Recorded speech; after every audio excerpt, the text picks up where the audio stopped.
In this blog, I just wanted to talk a little bit about portrait photography and really pick up on a few points that Sam Falconer, if you actually went to the photo talk that was quite recent, she made some really valid points about portrait work. And it's not just about f-stops and all this kind of thing, but it's also, in fact, I think the most important thing that you can do with portrait photography is work well with your client or your model, whoever it is that you're photographing.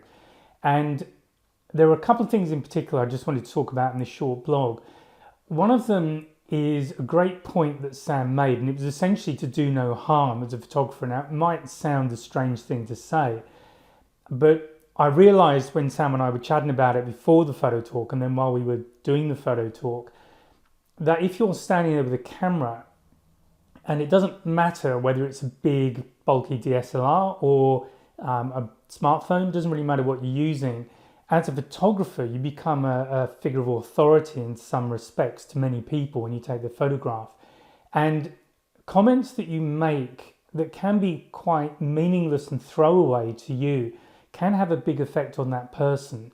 And Sam related a story of one of her clients who'd been told by a photographer that she wasn't very photogenic. Now, I don't know the circumstances, neither of us knew the circumstances of that particular remark, and the chances are that the photographer maybe said it as a throwaway line, almost a joke, but that lady in this case really took that on board, and it made her very, very wary of getting photographs taken, and she convinced herself that she looked bad in any photograph, and Sam was able to take her out of that just by giving her a kind of positive affirmation.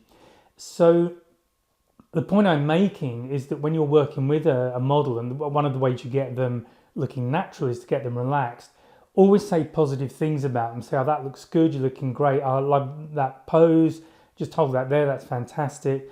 Take pictures as well, even if you're doing a longer shoot and you're kind of getting there and the person you're modeling with isn't quite getting where you want them to be positive and take photographs. And Sam and I both studied with a lady called Annabelle Williams, who's a well-known photographer in the UK. She does a lot of top-end work. And that was one of her things as well. Always take photographs. And this is in film days, so we didn't have as many up our sleeve. But just take photographs. You blow a few frames if that's what it takes, because if you're pressing that shutter button, the model feels, or that person feels that they're doing the right thing. So that's one important point I wanted to make about portrait work. There are a lot of others, and really this isn't the place to go through them. There are mini workshops, and I'm hoping to put together a portrait course in the fullness of time.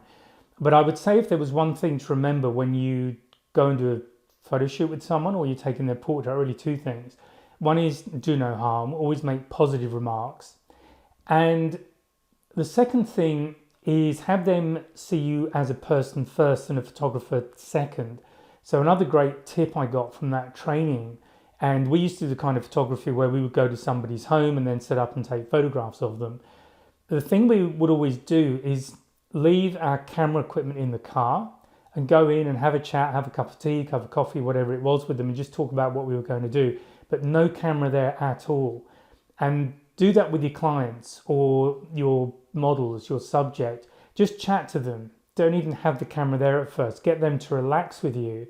And then because they're more relaxed, it's easier to give them direction. It's easier to get really good natural looking portraits. So that's the blog. I hope you find that useful, and I'll speak to you again soon. Bye for now.